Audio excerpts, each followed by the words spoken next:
Oh my god, Gregory died, show's over. Let's quit it. No, this is the review of The Walking Dead, Season 9, Episode 1. I haven't had faith in the show since Season 2. Season 2 is when it became a soap opera, as many people like to forget that it became a soap opera and really bad during Season 2. And it's had a few good episodes since then. At least 12 or 14 episodes out of the over 100 they have now, which says a lot about it.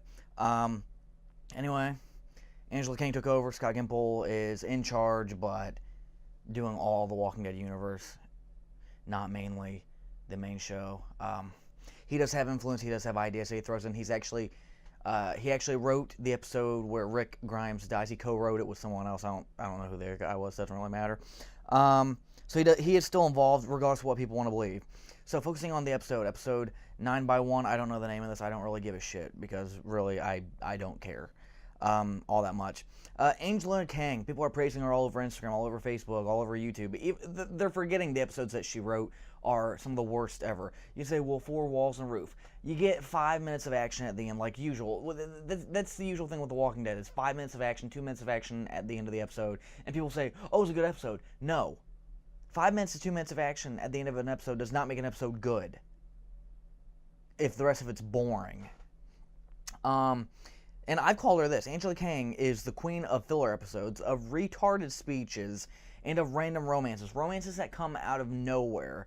She is the queen of that stuff, as if we're supposed to care about the fact that these people are dating. Now, whether she wrote the episode or not, that someone randomly fell in love with someone else, it's not the point. She threw ideas out there for random people to just start dating out of nowhere, except for Jesse and Rick. That's from the comic books. The rest of them, I'm pretty sure she had a hand in it. Moving on is the beginning of the episode, Rick, Judith, and Michonne. Judith is painting a picture, a portrait, whatever you want to call it, of the new world.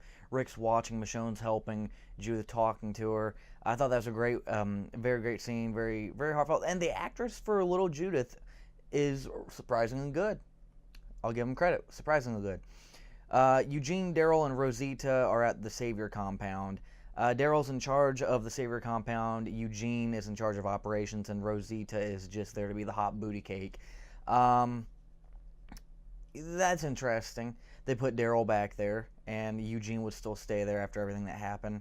And that Rosita would want to go there since the man that killed her ex is from there, or used to rule there, I should say. I don't think Negan's from the compound. I know that he took it over. Why won't Terra die? God. Alana Masterson, I used to like Terra in Season 4 and parts of Season 5, and then there was a part, I think it's in Season 6 or 7, where she climbed over the roof, visibly still pregnant, or visibly after having a baby, and shot to save Spencer or whatever. I thought that was cool. But the rest of the time, she's a terrible actress. She doesn't care. She doesn't give a crap. She hasn't put enough passion to the work, and her standalone episodes are terrible.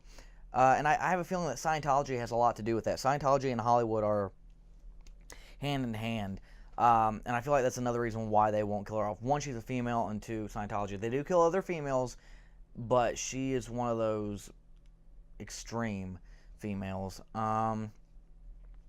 Looks like, okay, the episode looked like they used a lot less color correction than normal. Usually you see it has like a green tint or a blue tint or a brown tint or a yellow tint. This one, everything looked really clean.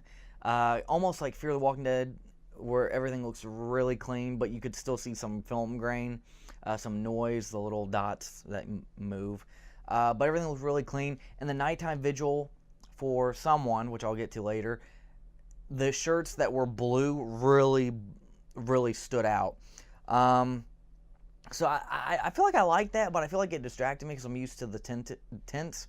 But then again, the tints distract me too. So I really like this. I like the new color correction that they're using, the lack of. I know that every scene has color correction in almost anything. Enid dressing like Rosita equals hot. And Caitlin Aiken is 19 years old, so I'm allowed to say that because she is an adult. She looks hot. Random, but hot. And going on, Rick's new look. He looks similar to the comic books, but not exactly like the comic books. He still has his hand. I I didn't notice him limping, which is good because I don't like limps in film and stuff. It's overdone. It's overdone. It suits him. It suits Rick Grimes more than the poodle, wavy poodle hair. Carol looks like a dweeb, a baby bird with her new hair. She does. I saw the pre-release pictures, and God, does she look like a dork. It's not Melissa McBride's fault. It's not. It's the hair and makeup department. She looks weird. She looks like Phineas and Ferb. The one with the pointy head and the green hair on top. That's what she looked like. Kill Sadiq, he sucks ass. He sucked ass since he got here. He's terrible. He must have come from the same acting school as Steven Yeun, because they have the same mannerisms, the same facial expressions, and they both suck. Steven Yeun had some good scenes, like when he punched out, was it Adrian or one of Deanna's sons just punched him out. I thought that was great. But beyond that, I always thought Steven Yeun was a cheesy ass actor, and Sadiq is following in his footsteps. So I'm going to take a lot of heat for that, but hey, that's my opinion. I can have it. I'm in America. I don't have to agree with you. I don't agree with you. I don't agree with most of what you believe. I am in my own mind.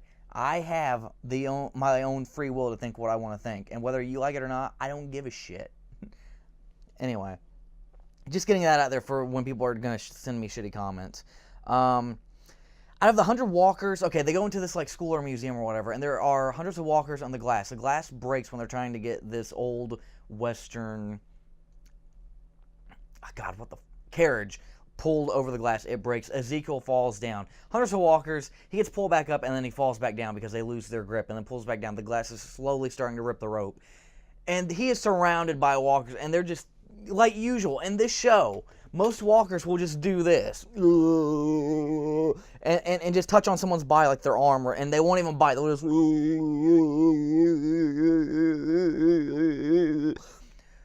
Not one of them bit him. They pulled him back up, he fell back down, and then one started to grab his leg, and Daryl shot with a crossbow. Out of all those walkers that were literally surrounding him, and their hands were on top of him, within biting distance, not one of them bit. Not one. Bullshit. Bullshit. They only attack when it's convenient for the plot. Ezekiel proposing. Remember what I said about random romances? Well, here's another example. Yes, they had a few flirty moments in season 8. But it came out of nowhere as usual. Other examples of random romances are Bob and Sasha, Karen and Tyrese, Carol and Tobin, etc., etc. There's always a random romance, and we already know that romances don't last. Rick and Jesse, Rick and Lori, Maggie and Glenn, Karen and Tyrese, Carol and Tobin, they don't last. Someone dies. And who the hell is playing Norman Bates in this episode? There's a guy with a blue shirt, looks just like Norman Bates from Bates Motel, the TV series. If you haven't watched it, check it out. The last season sucked, but the rest of it was okay.